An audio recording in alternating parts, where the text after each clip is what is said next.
We're recording live. Hello, everybody. Welcome to the show. Thank you for coming back. Today, we have an amazing guest. He is the chairman of Camerapix, the founder of Africa24 Media, and the chairman of the Mohamed Amin Foundation. Camerapix works in collaboration with production partners throughout Africa, Britain, Europe, Asia, and the United States. New Africa magazine has recognized Salim as one of the top 100 most influential Africans. He was one of the only 150 global leaders invited to President Obama's 2010 summit on presidential entrepreneurship in Washington, D.C.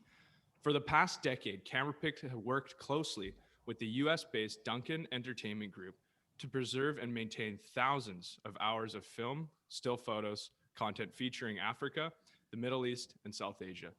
He is also the author of the book, Kenya Through My Father's Eyes. Salim is a true impact game changer, getting the real stories out of Africa to around the world.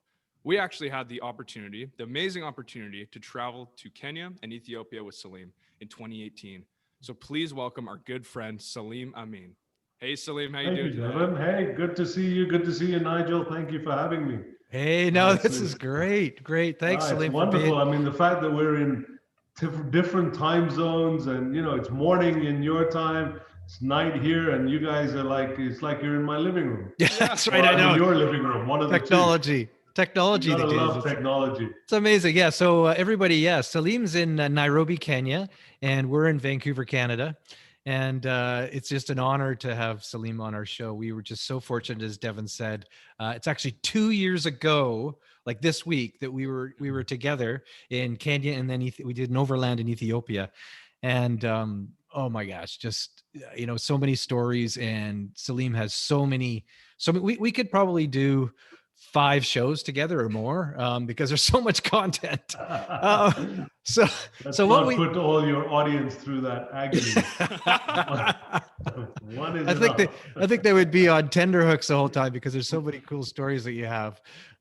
So actually what we do right now in our show is we do something called 2 Truths and a Lie. So what I'm going to do is I'm going to read out 3 things, and one of them is going to be a lie. So there's going to be these 2 truths. So let's see. Number 1, Salim says, this is Salim. He says, right, I have more cameras than guns. Or is it more guns than cameras? Yeah, I don't know. I'm wondering here. Second one, I'm crazy about comic books and Malteser chocolates. Ooh, not sure about that. Yeah, let's see. Number 3, I was published by Time magazine when I was 10 years old. Could be fake news, you know, these days. Time magazine. A lot of fake news. Oh, what do you guys think? I mean, I'm a photojournalist, so yeah, cameras and stuff is usually my tools of my trade. Sense, yeah. Yeah, what do you think, Dev? Cameras. I know you definitely have lots of cameras, but I'm thinking that you have a lot of guns too. I've seen a few of his guns. So I'm just gonna throw it out there. I'm gonna go with the first one. Why not? I'm gonna say you have more guns than cameras. Let's just go with that. I think he's got more guns and cameras too. And I know he loves Maltesers, so. So which is the lie? I'm going with number 1, the cameras and guns. Yeah. Well, you guys are good. No way. You got it. Yeah. You guys are good. The other 2 are absolutely true.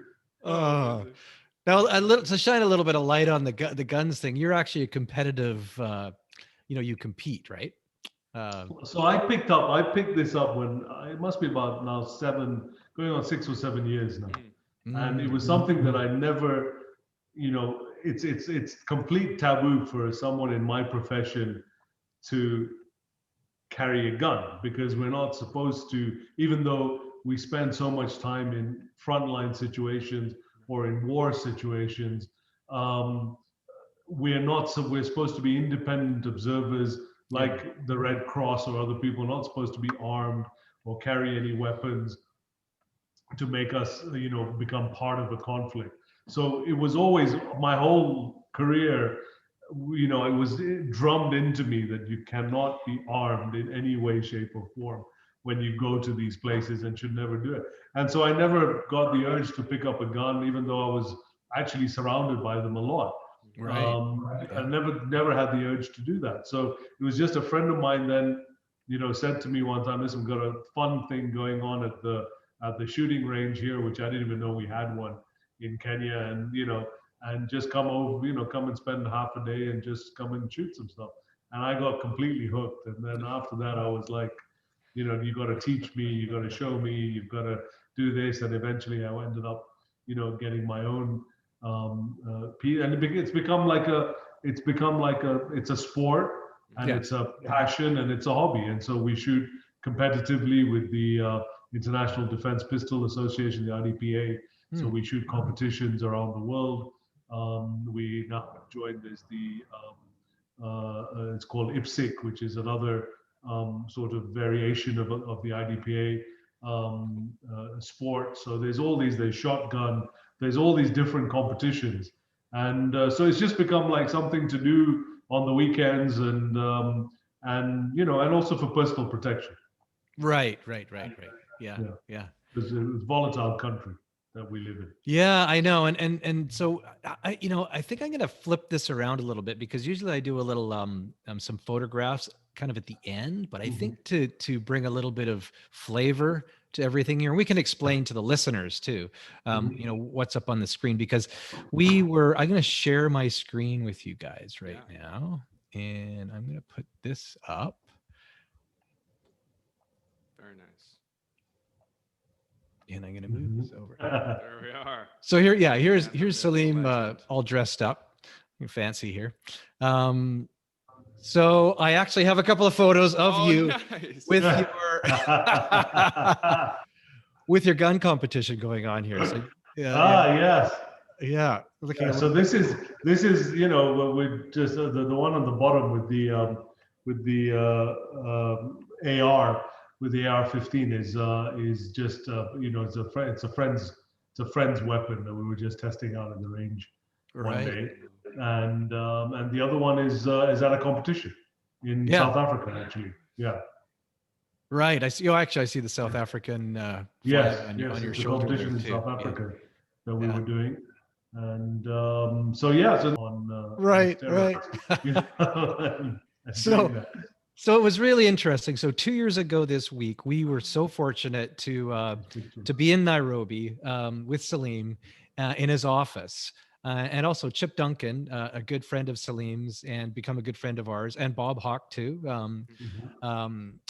We were in Salim and your father, Mohamed Amin's office, and the really cool thing was there was so many artifacts in there.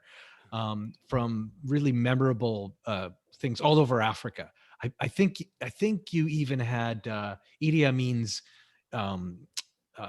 military suit, and it was his epaulets. In fact, this behind me, the eagle here behind me. Yeah, that's where you are right now. Actually, that's right. I'm sitting in that same office. So the eagle behind me was from Idi Amin's living room.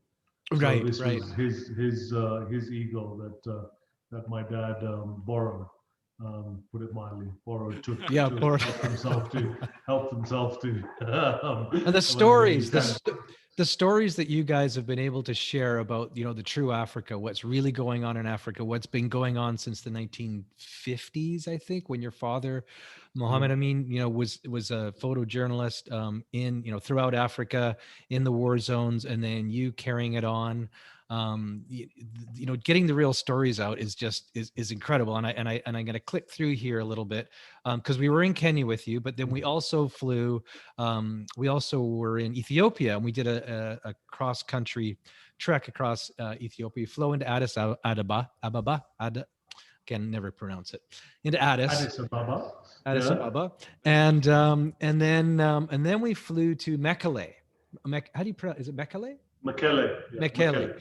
And where we started our journey across Ethiopia. But unfortunately, right now, there's now a civil war that's broken out again. There, right, Salim? That's Mekelle now, that whole area of Tigray is where there has been conflict for the last month or so.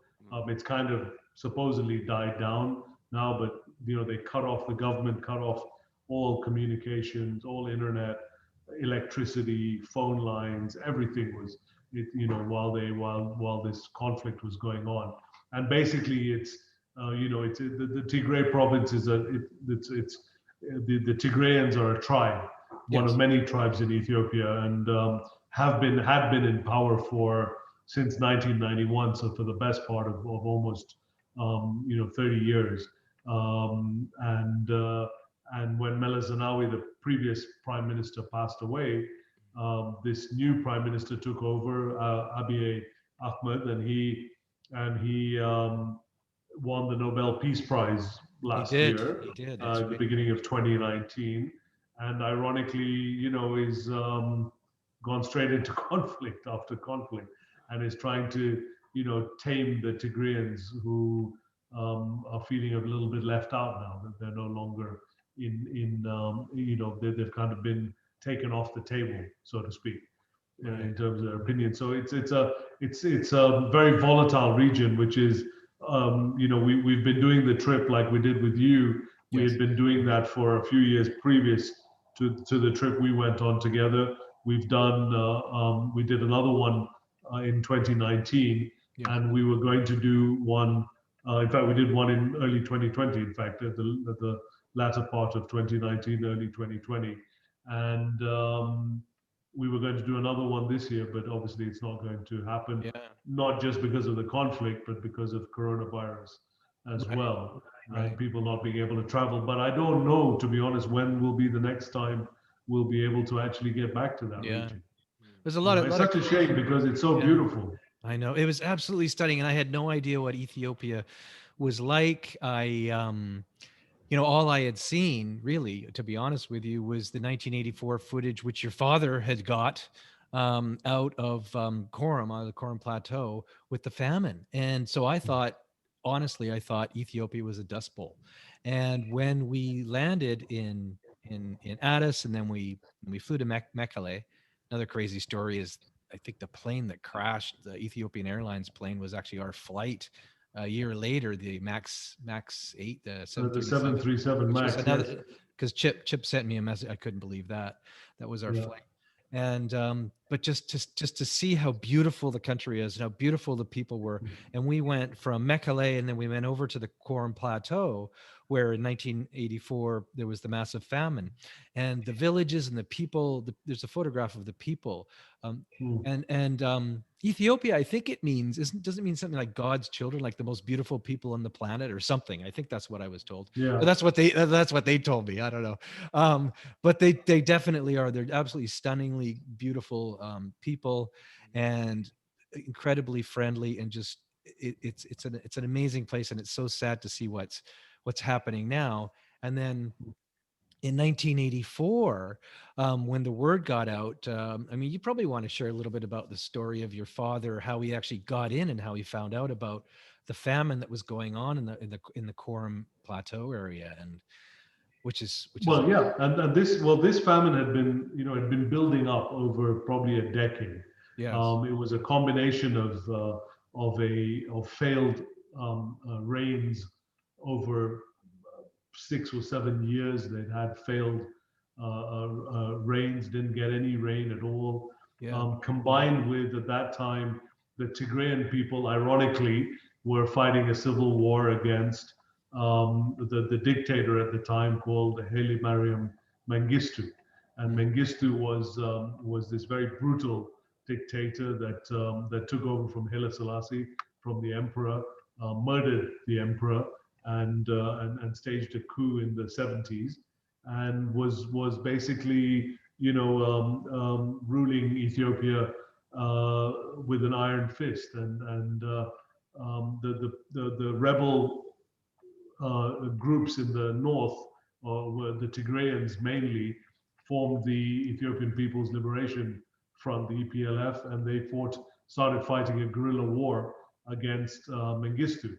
But Mengistu was using, because that area was the most prone to famine, Mengistu was using the food and the famine as a weapon to weaken the rebel forces in that area. So he was not interested in a story about the famine coming out from that area. And so, Dad had to work really hard to, utilizing years of contacts to be able to get access and permission to get to the region to film and get his film out without being arrested or stopped or imprisoned by the Mengistu regime. And then once the pictures came out, shown on the BBC in England, and then NBC in the US, and you had Bob Geldof that watched that BBC News bulletin and decided that he had to do something, and got together most of the UK's biggest artists, pop artists at that time,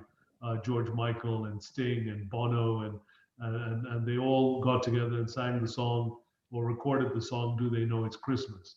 Yes. And that came out in December of 1984, and it inspired Harry Belafonte, Stevie Wonder, Michael Jackson, and Lionel Richie to write and put together "We Are the World" in the US.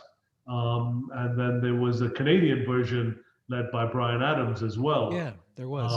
As well, that was also on that same "We Are the World" LP. At that time, it was an LP that came out. It was coming back in again into fashion, but it was an LP. And I'm trying to remember it was actually the Canadian song was really good. It was really good, and it was kind of in French and English. It was a combination. Had Celine Dion and a lot of great Canadian artists on it.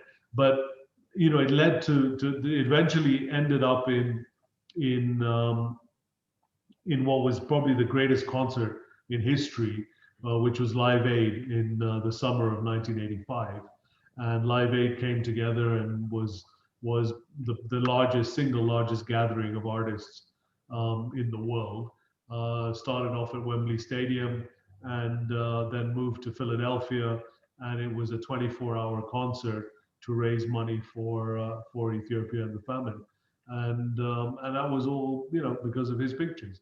And so which is absolutely incredible that he was able to get into the area, into the quorum area, and actually get the photographs, sneak that stuff out, get it to the BBC, who then get it to and it was an example of how, because again, utilizing years and decades of contacts, being local, right. It wasn't a story that was covered by foreign correspondents coming in. Yes, Michael Burke, who's standing next to him in that photo, Michael Burke was the BBC correspondent at that time, and obviously, his narration of the piece was extremely moving, extremely powerful, and added a lot to it. But the pictures are what moved people. Yes. And it was an example of how, in my father's case, how so many world exclusives that he had gotten were because he was local, because he was born in Africa, raised in Africa, knew the people, had the contacts, knew the terrain, knew the languages, and didn't rely on foreign correspondents to come in and cover the continent. And prior to the famine, one of his biggest stories was covering Idi Amin, as you mentioned. Yes, that's right. Earlier, and so if your audience ever saw the Last King of Scotland, yes, the movie The Last King of Scotland with Forrest Whitaker that won the Oscar. So the author of that book, it was based on a book written by Giles Foden. Giles wrote that book after spending 7 months in Nairobi with my father and understanding and learning about Idi Amin and his character and everything else, and looking through our archives and looking at all the footage and the photographs that he had shot. And that's how the book was written, and then made into a feature film after that. So, these were, and he only had access to Idi because, again, he was local. So there was a lot of trust built up. There was, good connections, good contacts. Idi didn't trust the foreign correspondents or the foreign media. So there are a lot of big stories that were covered in Africa that might have had a foreign correspondent's face on them, but actually the behind the scenes work and the pictures were usually my dad's. Wow, that's unbelievable. And I guess as a journalist, it's to be able to do something that saves the lives of so many million people is really the reason why you get into this profession. So that's what, when we were standing on the Quorum Plateau with yourself and Chip Duncan and Bob Hawke and then our family, And you guys mentioned, I believe, now correct me if I'm wrong, that 1 million people had died, I think, in the famine or something like that, or 1.5 million people have died in the famine.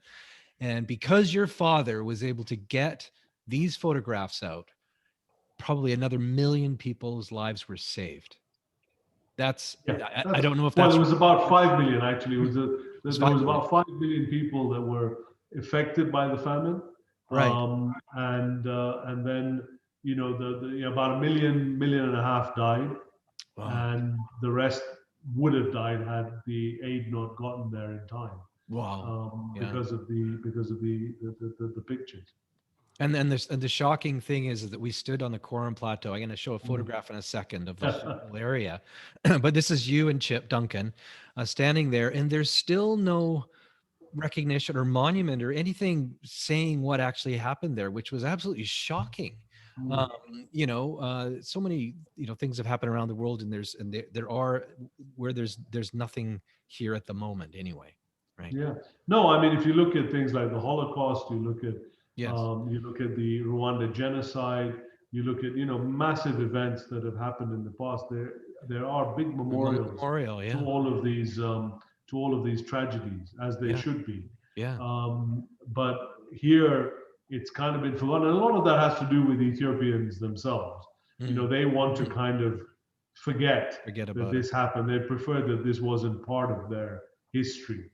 But unfortunately it is, and it can't be changed. And so there has to be some way to pay tribute to the people that passed away in this tragedy. Oh, I think I got this. I don't know if that works. So this was just a photograph of I guess that was me, and that's the Coram Plateau behind. That just shows you how vast it was, and that was wall to wall people in 1984, slowly starving to death. And absolutely, about probably close to 300,000 to 400,000 people at a time on this plateau. Wow. About 1,000 a day dying. Trying to switch that to the next. Yeah. Oh, there we go. This is this was brilliant. I love this. I remember this so well. And Devin, when you took these kids and taught them the haka and got them together, they were so thrilled. The really amazing thing is that we all stood there, and all these children came running up to greet us, and I thought that, okay, hang on a second, these kids are probably the grandchildren of the survivors from that event. They would be the grandkids, and it was pretty moving. And look at the joy that they have. I mean, you saw the place. There really wasn't much to there. It's not. They were not living in any kind of luxury. It's very simple life. But you look at the joy on their faces and how happy the people are there. And it's a lesson to everybody in the world that where we value materialism so much, and we value things and money and cars and whatever it is so much. But I think we've lost. I think people they're much happier than we are. Yes. I really think that they're much happier, much more fulfilled. Yeah. And they actually have a better life than we do. Yeah. Yeah. In many ways they do. And that's what we found. We found, especially in Africa, we've been so fortunate to travel quite a bit. And the Maasai, for us, for me anyway, I think the Maasai were one of the happiest people that I've ever met. Which basically had in our eyes had nothing. In their eyes they have everything. In our eyes they have nothing. It's kind of a screwed up way to think. But they were the happiest. They were joking and laughing at 6 o'clock and 5:30 in the morning, poking each other. The warriors and all these guys. And then we go through Ethiopia, and it's the same thing. People and kids are coming out to greet you, and they don't want anything. They just want to come out and say hello. They just want pens. They want pens. Pens is always pens is always the thing. Yeah, everybody always wants pens. That's great. They want to write. They want to be able draw. to. They want to learn how to read and write. So now let's flash over to your book. your new book, right? Kenya Through My Mhm. Father's Eyes. I'm going to go back to, I'm just going to see if there's, yeah, I'm going to go back to the main screen here. And yeah, we'd love to hear a little bit about your book, Kenya Through My Father's Eyes. So the book, a friend of mine, kind of rocked up in my office one day and showed me a book that he had done on elephants. Yeah. Nice coffee table book on elephants, but there's a lot of books on elephants. Yeah. So I was like, supportive, and yes, it's a great book and wonderful and lovely. But then he took out his mobile phone and he, opened up an app and he pointed it at something in the book, and this video started playing. And I was like, oh, hello. I've never seen that before. And he said, yes, augmented reality. And his book was, the first wildlife book to incorporate augmented reality into it. So, and and so we kind of sat and, had over a few cups of coffee, kind of came up with the idea of, because we have this vast archive of, 3 million images here. The Kenya section alone is about 600, 700,000 images on the history of the country, people, events, sport, all sorts of stuff. And we thought, well, why don't we do a book that is looking back at the history of Kenya through Dad's photography, at events and people and places that it's a very nostalgic book, Yes. that people look at it and look back and think, wow, this was what it was like at independence, and these were the leaders and these were the events and these were the great athletes, the world beating Kenyan athletes that made their name in the Olympics and other places and broke world records, and then the East African Safari Rally, or the Kenyan Safari Rally, which was this very famous car event that used to happen, and all the big name manufacturers used to come and prove the strength and stamina of their vehicles in the most difficult terrain in the world. And then just all these conservationists that very few people have remembered. I mean, I think we took you guys to see Daphne Sheldrick and the elephants, the elephant orphanage here, That's and the right. giraffe center. But Yes. there was a young Kenyan conservationist who I had never even heard of him until I saw the story in the archive. I'd never heard of this guy, and he walked something like 8,500 miles to save the rhino. And nobody had ever heard of this man, but he was one of the first Black Kenyan conservationists. Most of the conservationists were white, English people, and God bless them that they took such an interest in the wildlife and have helped so much to save it and to conserve it. But he was one of the few Black Kenyans that pioneered conservation in this country. But he died at the age of 42. He was mugged outside his house in Mombasa. And he died from a mugging, and it's just tragedy. But some of these athletes, we found this wonderful story. She was called the Petticoat Runner, and she used to run in a green petticoat. Her name was Sabine Jepchit. She used to run in a green petticoat, 1,500-meter world record times, barefooted in a green petticoat, because she couldn't afford a uniform or shoes or anything like that, until she was discovered and became Kenya's first medalist at the Commonwealth Games, women's medalist in 1972, I think. And so just incredible. We've got these pictures of her running in a green petticoat, and then running in the Commonwealth Games, and so you've got these. There was a guy from one of the shanty towns here it's called Mathari, similar to Kibera, he was a high school dropout, and he built an aeroplane from secondhand parts that he found in the slum. and this plane flew 9 kilometers. And he called it Kenya 1, and he got it off the air and he flew it for 9 kilometers. And at that time, President Jomo Kenyatta came to see this plane and what this guy had done. But this is the kind of amazing talent that the people had here. We'd completely forgotten about that. This amazing tribe called the El Molo that live around Lake Turkana, extinct now pretty much. But used to hunt crocodiles and hippos as part of their food, as their diet. But used to hunt them by hand.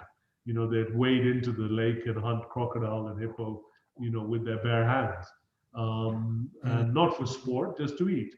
But this amazing tribe that lived on nothing, never seen, clothing or shoes or, anything. But it was a forgotten people, so to speak, And so this book was basically, we kind of put all these stories together. We used a lot of the original stories, as we found the original typewritten stories that they had sent with the photos when they were sending them to the agencies to publish, or to the newspapers in the UK or the US.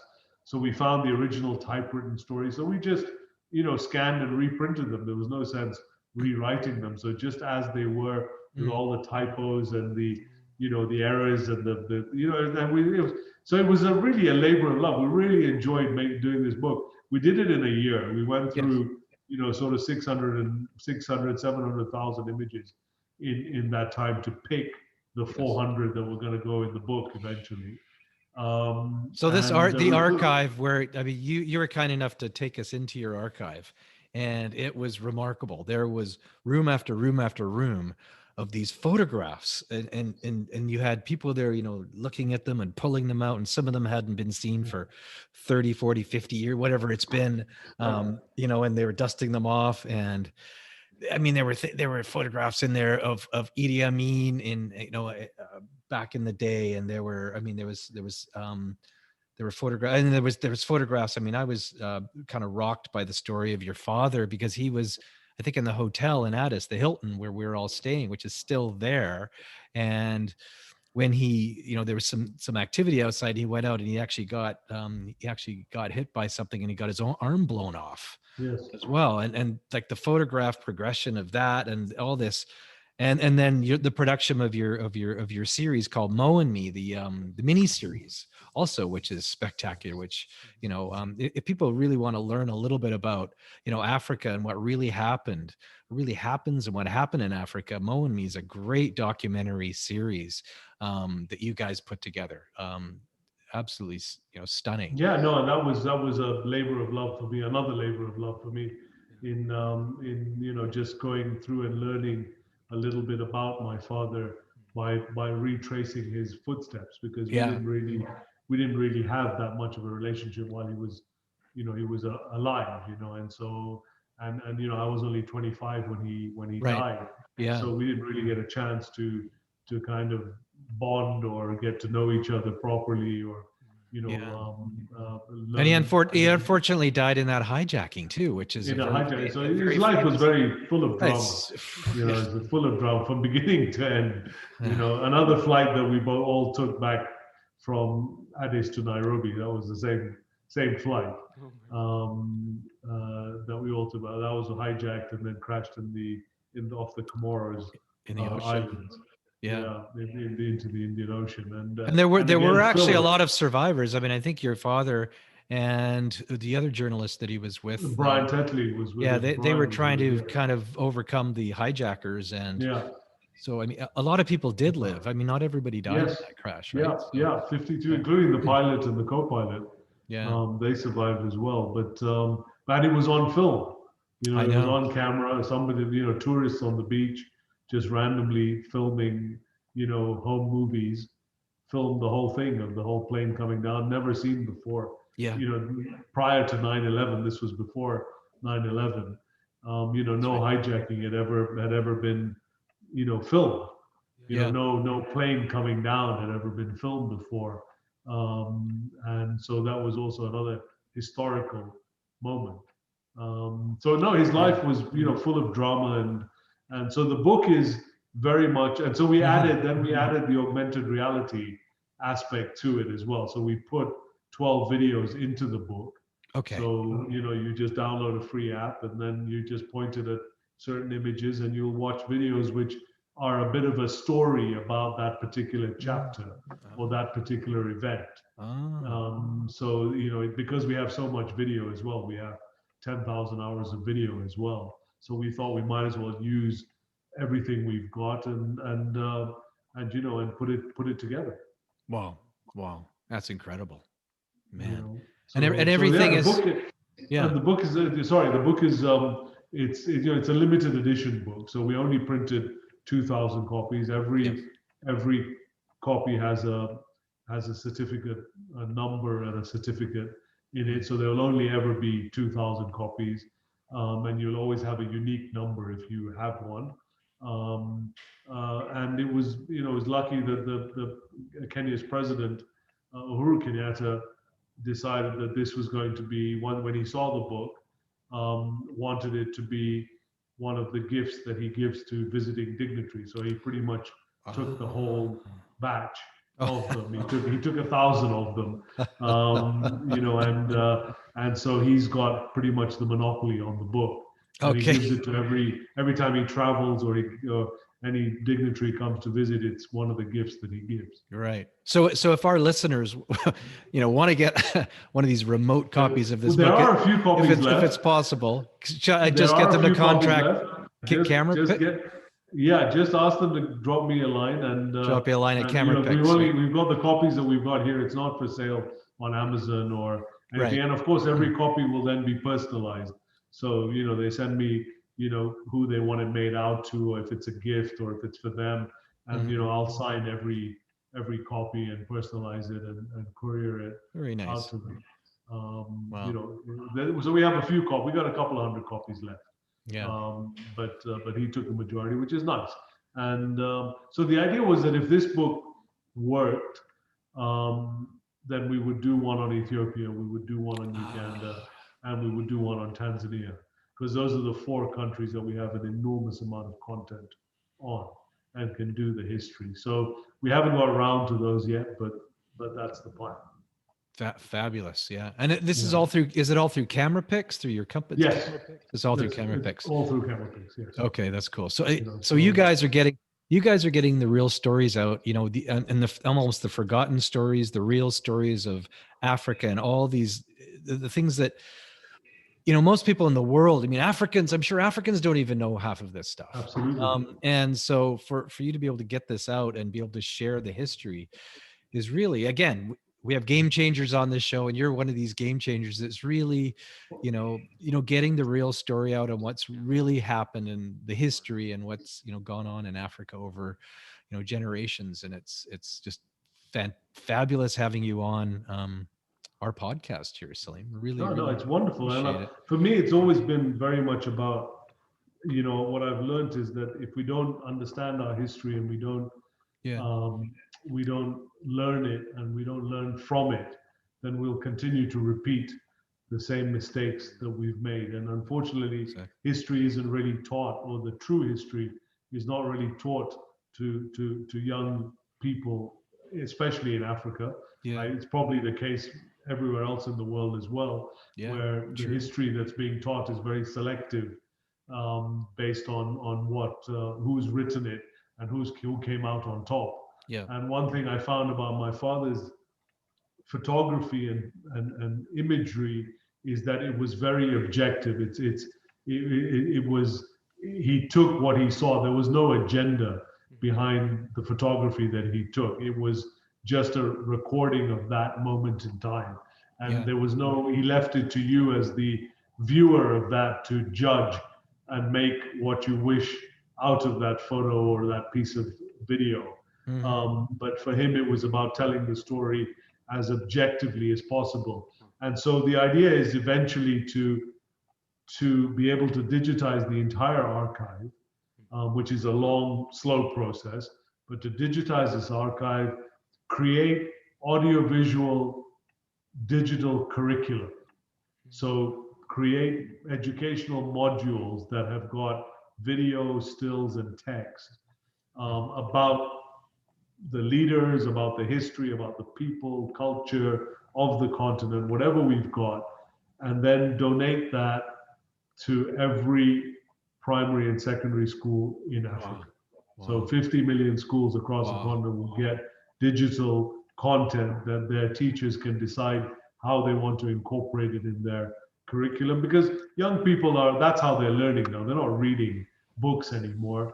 They want to be engaged in content. They want to listen, like this podcast. They want to view it on YouTube. They want to they want to have it like a game so they can interact and engage in it, and these are all the things that they want to do with content, and they just don't want to just read. So they will hopefully utilize this content to really get the best knowledge and history of the continent to all these young people. Yeah, which is so important, and and in North America too. I just flashed back when I was a kid, like you said, we learned what people packaged up and showed us that we were supposed to learn. I didn't know until probably, I don't know, 15 years ago that there was residential schools here in Canada where all the Indigenous kids were shipped off and taken away from their parents. Like these horrific things. It's all coming out now. And I'm learning so much now that I should have learned when I was younger. And but it was all we don't teach that stuff. And the same thing, in Africa, and the same thing. There's all this history that never got released. The real history never got released, and now it's slowly coming out. So your project like, it's so critical and so important to get the real stories out of your history in Africa, of our history in North America, our history with the Indigenous, how horrific it was here in North America, what we did, the white people anyway, to the the Indigenous. And it's just so important that our kids and the next generations Africa's learn. had this whole history of colonialism. Yes. And what was done to this continent for that. But, there's also so much, the slave trade, you look at America today, there's so much connection with the continent. And given that this is the cradle of mankind, absolutely, this is where man came from, this continent, then, this is where the history is so relevant to so many different parts of the world, where they are, now every corner of the world is now got some sort of African presence, whether it's through refugees or migrants or however it is, people fleeing the continent because of war or famine or other circumstances. So there is there's this huge integration, and I think it's beneficial for everybody, to learn about the continent's history. Everybody in the world, not just Africans. It's also beneficial for Africans to learn about Canadian history, about North American history, about British history, so that you can see where we've all gone wrong, terribly wrong. Yeah, exactly. And why we need to change things, and why things, movements like Black Lives Matter and things like that are so long overdue. Yes. And if we don't address these things, these things are going to blow up in our face in a much worse way than they already have in 2020. Yes. And we need to understand and address that history. And it all comes from history. We had a pandemic 100 odd years ago. We didn't learn. I mean, if people studied that, they might have taken a lot of lessons out of it that might have reduced the pain of this virus and what it's done to the global economy, as well as what it's done to people and families and everything else. If we learn from our history, but we're not taught that, as you said, Nigel, it's, history is always written by the victors. Yes. And they tend to kind of look at it through rose-tinted glasses and make themselves look much better than they actually were.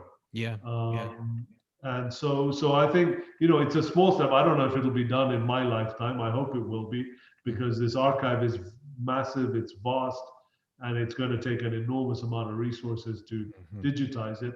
But when you look at, what people are spending on education, it's actually a drop in the ocean. Sure. In terms of what it's going to leave behind. So it's a very exciting project. It's a fun project. I mean, every time I go into that archive, I find something new that I didn't know about. And it's just, you can spend just years in there just looking at stuff. And so wow. I was just going to say, Devin, do you have any like questions there for Salim? No, I was Devin, gonna we're ask. sorry, we've dominated this conversation. No, it's okay. We've Just left you out. Yeah, I was gonna ask. You kind of answered it there, but my question was for you, Salim, was with all the the knowledge and the wisdom that you have now, if you could go back to a younger version of yourself, what would be your key point, one of your biggest game-changing moments in your life that made you the man who you are today, and how you could express that to a younger version of yourself too? Because I know you're a little bit of a rebel. So No, not really. I think I would have loved to spend more time with my father. I think I would have loved to have been able to learn more about him. I know more about him now than when he was alive. Because of the things I found out doing my own sort of journeys, whether it's the documentary or the book or whatever it happens to be. So I've learned more. I wish I had taken the time, but I was a teenager then. I was a very young man. I was more interested in going out and partying and doing all this kind of stuff, and believing that I had plenty of time still with him. right. So it's a huge lesson that I always tell young people is don't assume that your parents are always going to be there. Yeah. And don't assume you have many years with them. So make the most out of your relationships with them, the time that you spend with them, even whether it's parents or grandparents, record them. We have the technology now. Everyone's got a mobile phone. Record them, hear their stories, because the older they get, they really just want people to listen to them, right. And to kind of sit there and we find ourselves so busy, so busy in our so-called busy lives, that we've got so much more to do, and actually we got jack shit to do most of the time. We think that we're really important, that we got lots to do, but actually we should sit down with the elders in our family and actually hear their stories. And if young people did that, I think they would have so much more appreciation of the hardship. I mean, Nigel, I know your life has been really, it's not been a walk in the park the whole time. It's been a hardship. It's been struggle. There's loads of things. Now, you're lucky that Devin and the other kids, have learned so much about your life, and you guys spend so much time together as a family. But their kids may be a little bit, may not have that same passion. So it'd be great if you recorded, and you have done in your book and stuff, but Devin, same thing with you, tell your story in your own way, and keep recording it, whether it's in journals or it's on audio tapes, or it's video or cell phones. Yeah. But keep a log of your life, because it's fascinating. Yeah. I think everybody's life is fascinating. Yeah. And it should be to their own families as well. I mean, I've interviewed, people that are fairly famous, but their kids know nothing about them, and their grandkids know nothing about what they've done in their life. Wow. And they're happily enjoying the fame and the trappings of fame that come with it, all the nice things that come with that. But they don't really know what their parents or grandparents went through to achieve that. Right. And I think that's, where these podcasts and stuff are great, where you get people to tell their stories and have a conversation. And the more you can do of it and put these kinds of things, make them available to schools. I mean, some of the people that you've already interviewed, I've been following what you've been doing on social media. These are things that that universities should have as part of their business programs, and they should put these kind of conversations in the curriculum or in the library for students to go in and hear about, because they're not going to get these people to come and lecture there. It's difficult to move people to different parts of the world, but all these universities that have that in Vancouver, as UBC or SFU or Langara, any of these other places, you go and offer this to them to put to their business students, to their entrepreneur, social impact classes, to their journalism classes, whatever. These are really, really interesting things, and it's free content. You're not looking to make money out of this. You just want the stuff to go out there so that people can be educated and learn a little bit more about the world. Yeah. It's just really important to get the stories out, and stories from people like yourself. And I really believe that the elders, in the old days, the people used to sit around and listen to the elders, and elders would share their stories. Now we're, like you said, we're too busy, and what we do is we lock our elders away in these old folks' homes and forget about them. Yes. Where their stories, I mean, and they just want to chat. They want to. So it's the stories, and I listened to the CBC radio this morning, and there's a native indigenous village here that's really worried about COVID-19 getting in there because of their elders, because the elders hold the stories, they hold the wisdom, they hold everything from the past. If they go, the history goes, the story goes. So like you guys just said, like Devin, that was a great question there. Like what you guys just said, it's these, I'm an elder now, okay, but there's so many elders that their stories need to be shared, and I think that, and I mean, that's what you're doing, Salim, is you're bringing stories from way back, out for people to hear. So thanks. So yeah, thank you so much for being. We could talk for hours, and I'm probably gonna run out of storage here on my Zoom in a couple of seconds here. So thanks so much, Salim, for being on our show, and thanks for doing what you do. You are a complete game-changing impactor. The hours and hours and hours that you spend in the doing what you do and traveling into the hot zones around the world, we all really appreciate what you're doing to get the story out. So thank you so much. Oh, thank you guys for having me. It's been such a pleasure talking with you guys, and I think this show is wonderful. I really think you guys are doing a great job, so keep it up, and I look forward to hearing all the other podcasts coming up. Absolutely. Thanks. Thank you so much. Yeah, so it looks like we'll wrap it up there for today. If you want to check out anything more about Salim Amin, we can put all that in the link in the description. Definitely check out the book, Kenya Through My Father's Eyes. See if you can get your hands on an exclusive copy of that. But yeah, everything else will be in the link in the description. And thank you so much for being on our show, Salim. That means a lot. It's a pleasure, Devin. Pleasure, Nigel. Thank you guys so much. Thanks, Salim. All right. Have a good day. Rest of your